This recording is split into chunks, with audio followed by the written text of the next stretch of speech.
updated tomorrow. Let's just take a quick look, and if there's somebody that's not on the depth chart, you guys call them out.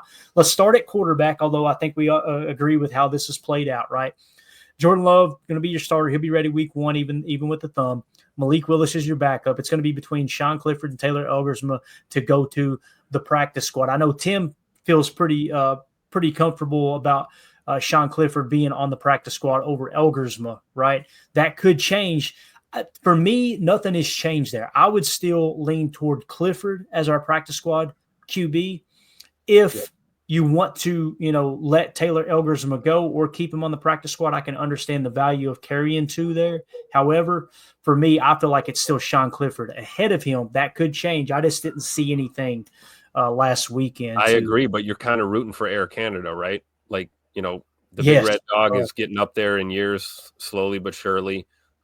We love him. He's reliable. I agree. I believe that he's our practice squad quarterback. Especially considering they're probably only going to carry one on the practice squad. But in the next couple of weeks, man, if Air Canada goes off and starts flashing hard, there could be a legit argument to make him that guy, that third quarterback, right? Yeah, no doubt about it.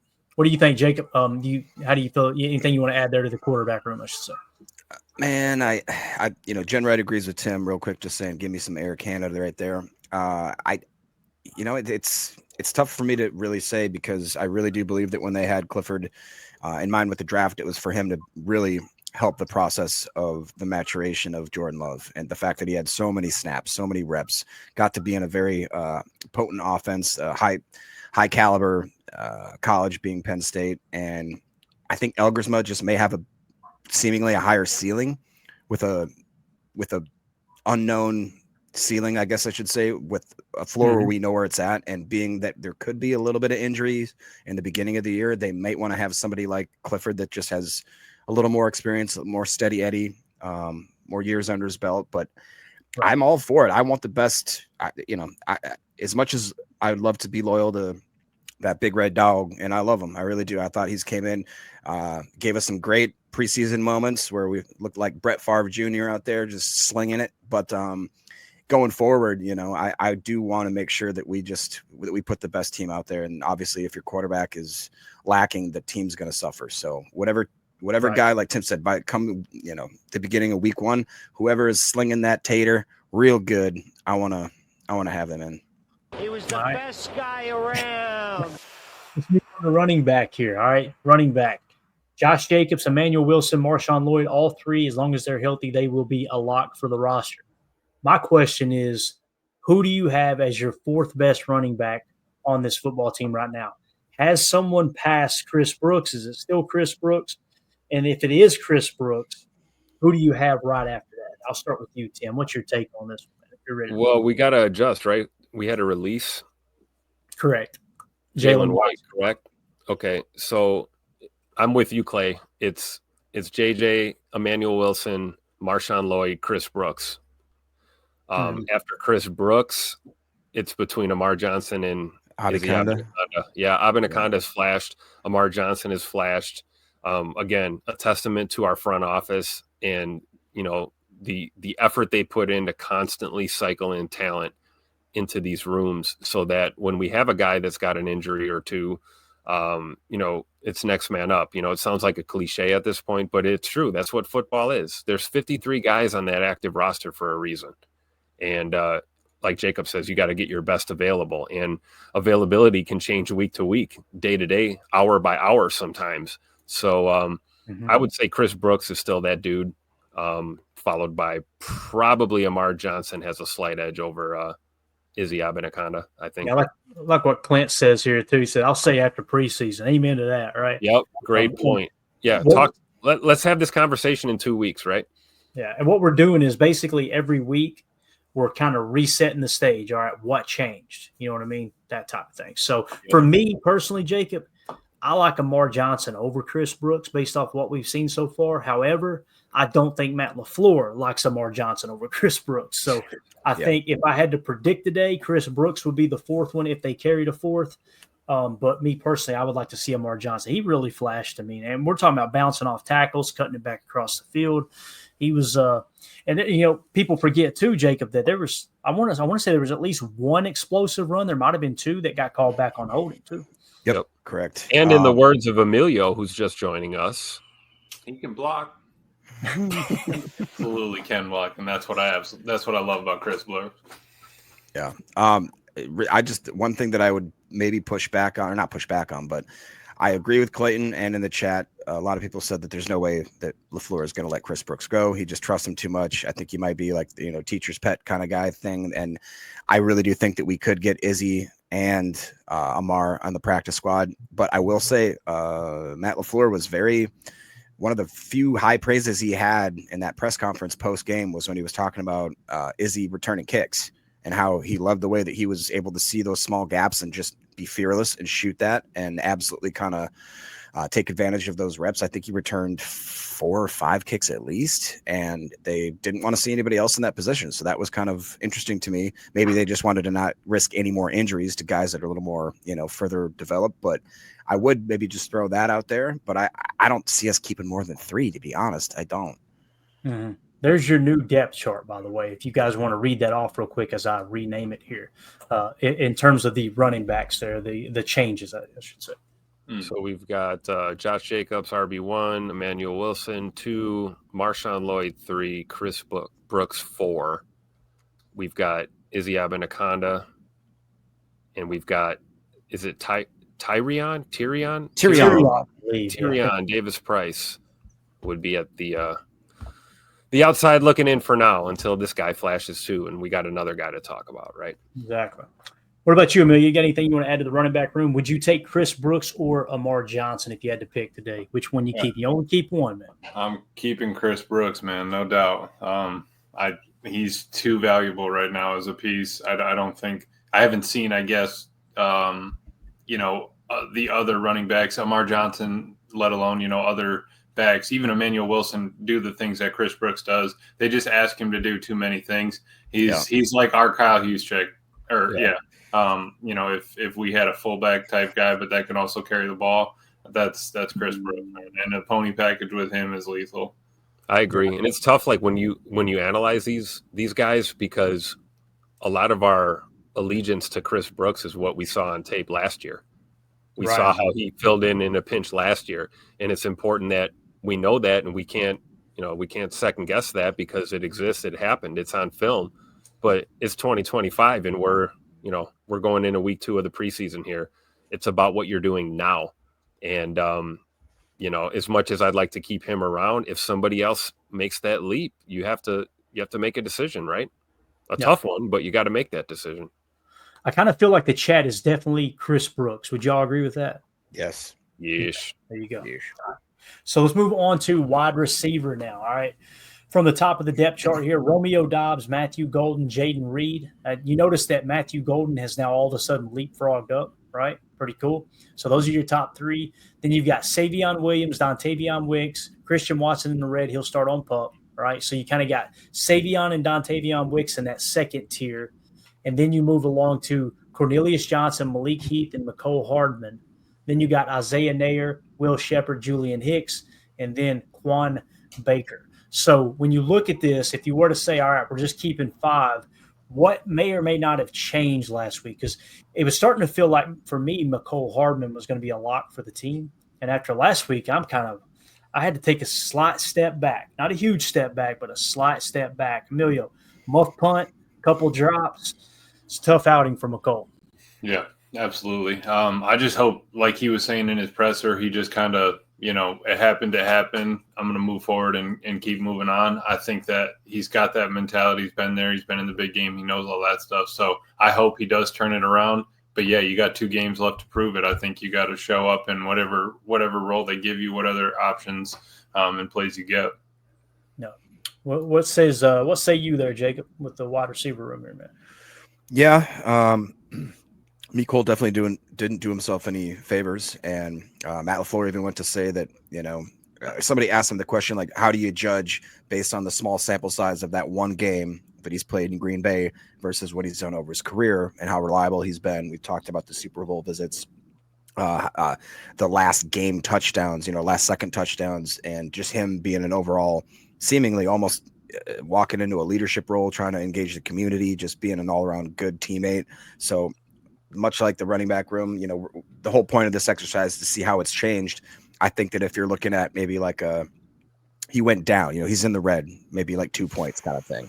With other guys, I think that maybe they went up and increased their chances. And we always talk about how it's tough to make the club in the tub. Wicks on the sideline, I think that spot's pretty much guaranteed. But you do have that kind of battle there between Malik Heath and Nicole Hardman. I think Malik has been just steady Eddie, and hasn't. I think he maybe did have a drop as well, which I was surprised about because I remember him just always seeming to have kind of stronger, surer hands. But it's look at Robert Bertanis says Hardman over Wicks. Whoa, he's going spicy. In.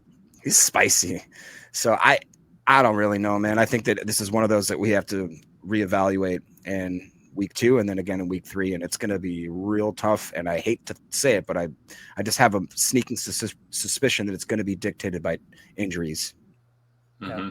Possibly. Tim? I think when you look at what, to your point, Jacob, you're right. If we're talking about that last spot, it's between McCall and Malik, right? At least at this point. And both of these guys did not have the best performances in their preseason debut on Saturday. All the more reason to keep your eye on number 6 and number 18 on Saturday in Indy. I fully expect both of these guys to bounce back and play extremely well on Saturday. And if they don't, or one of them doesn't, then you're right about those couple of notches up or down, right? If you put 2 weeks together where you're muffin punts or you're, dropping passes or you're, busted route or something, making a mistake. McCall talked about it at his locker, man. It's not about making mistakes. It's about, moving on, correcting them and going forward. And Saturday, we're going to get to see what that looks like because, we'll be a week removed from the game that we're all, overreacting to from last Saturday. So I still think it's between, McCall and Malik for that quote unquote last spot. But overall, you feel good about the depth we do have, right? Even guys like Cornelius Johnson, Will Shepard, Julian Hicks has flashed at times. Nair had a great catch. I like Nair, man. He looks good. So you feel good. I'm not willing to go as far as I forgot who mentioned that in the chat about McCall over Wicks. We had a couple. I got Reef who's saying the same thing here. No.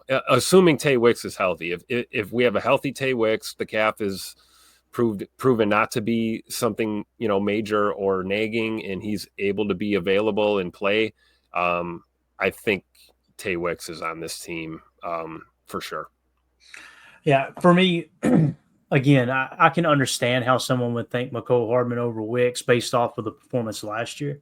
But at the same time, man, he's already shown his upside. And we know what McCole is.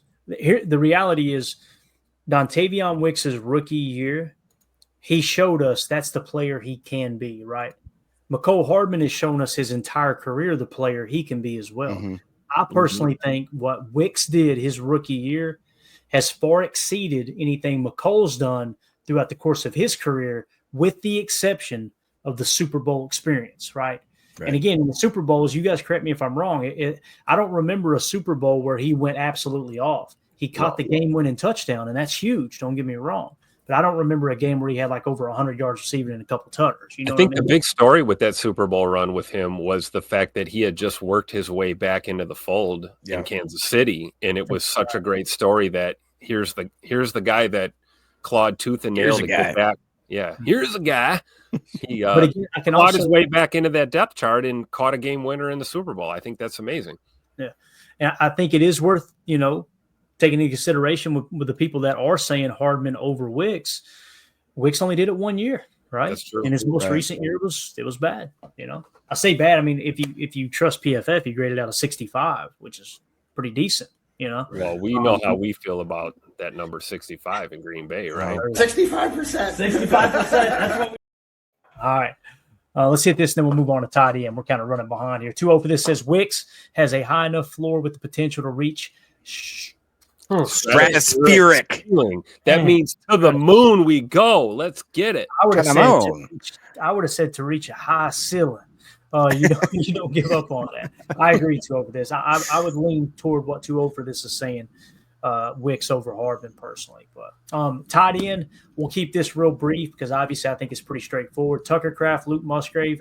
The big conversation is it seems like, you guys correct me if I'm wrong, based off what we seen last year in the playoff game, him kind of leapfrogging Ben Sims on the depth chart, him being John Fitzpatrick, and now what we're seeing early in camp, it does feel like John Fitzpatrick is the third tight end on this team, and both for the reason he can play H, I think, a little more effectively than Ben Sims can, and also he's been catching the football a little bit better than Ben Sims as well. Man, he surprised me with his ability in the passing game. I really did expect John Fitzpatrick to just be one of those guys that'll hit you in the mouth, as opposed to becoming a more well-rounded tight end. What do you guys think about that? And do you think maybe Messiah Swinson or Johnny Lumpkin has a chance to pass even Ben Sims up, much less John Fitzpatrick? Yeah. Look, real quick, I loved both of these. I'm going to get made fun of. The tight end depth chart, I should say. I love the guys on the back end of it because you guys know I was a big Ben Sims guy. John Fitzpatrick has been a pleasant surprise, and I believe what Clayton says is kind of telling. That didn't they sit Sims in that game? They didn't even have him dress. It's the way I remember it. Yeah, I remember they activated John Fitzpatrick and they sat Ben Sims. I was waiting for a DUI to be reported or something. I didn't know what and what's even better is you're going to get your ass kicked in that. Both of these guys are giants that have ridiculously high RASs, and like Clayton said, they're not just blocking tight ends, kind of inline types. These are pretty well-rounded tight ends. So I do think that we're going to keep one of the two. If you would have asked me 4 months ago, I would have said Ben Sims all the way.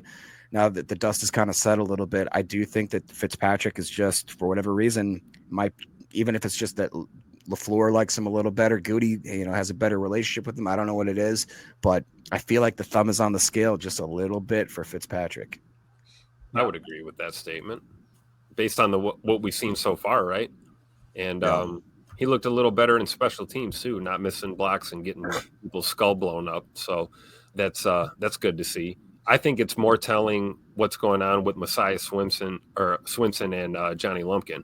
So if either one of those guys flashes enough to maybe take that last spot or that fourth spot from Ben Sims, then maybe we'll have that conversation. But I feel like it looks good how it is. Tuck Norris, Luke Musgrave, Fitzpatrick, and Ben Sims. That's your four.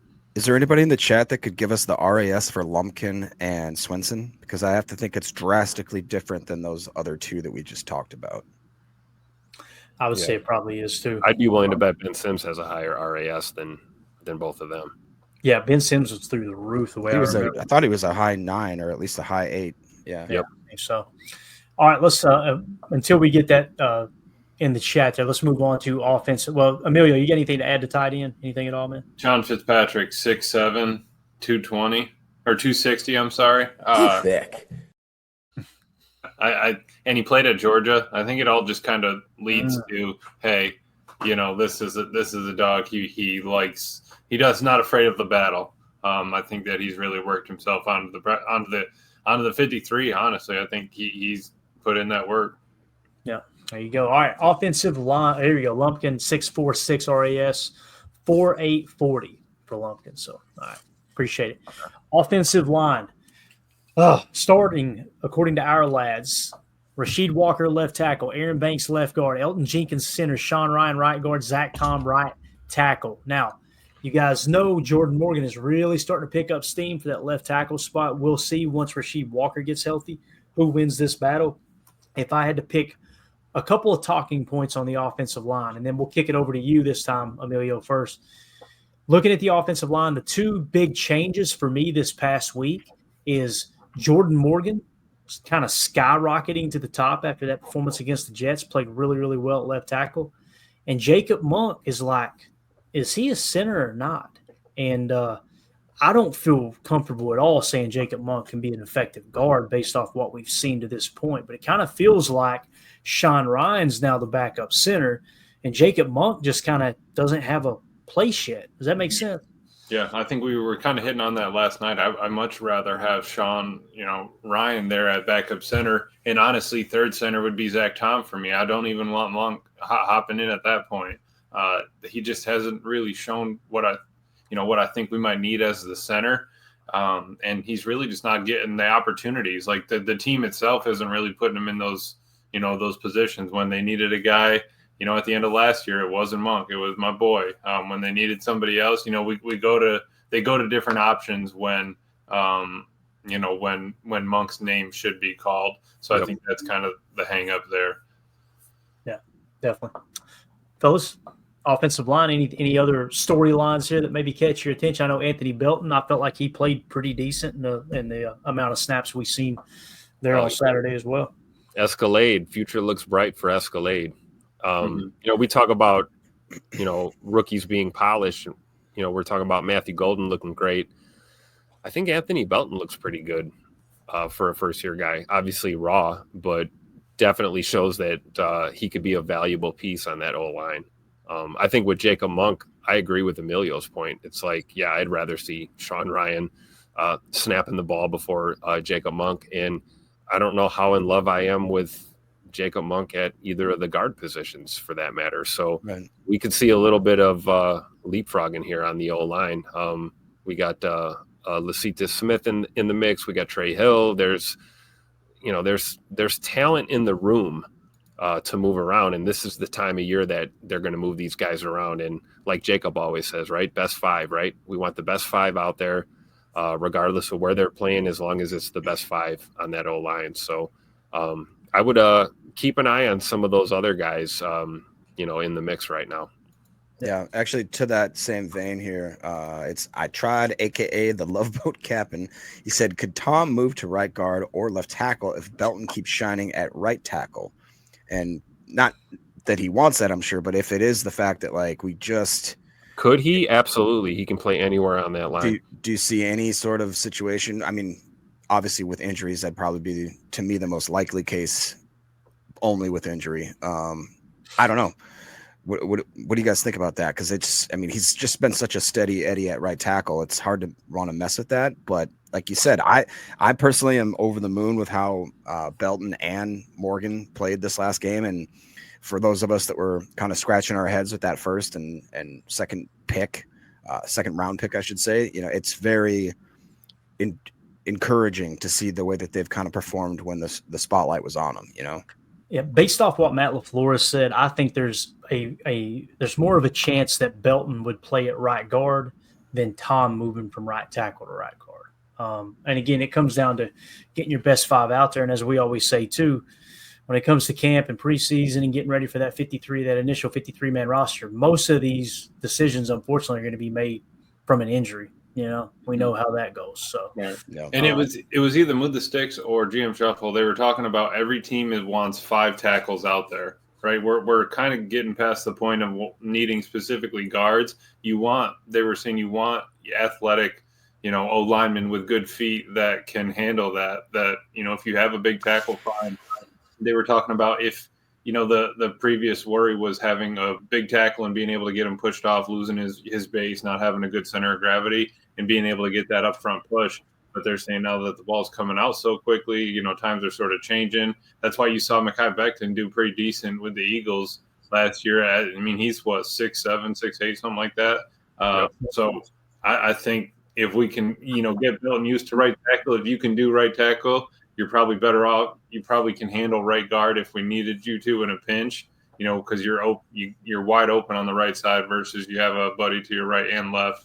I think it's a possibility. And the way he road grades, man, that would be a wild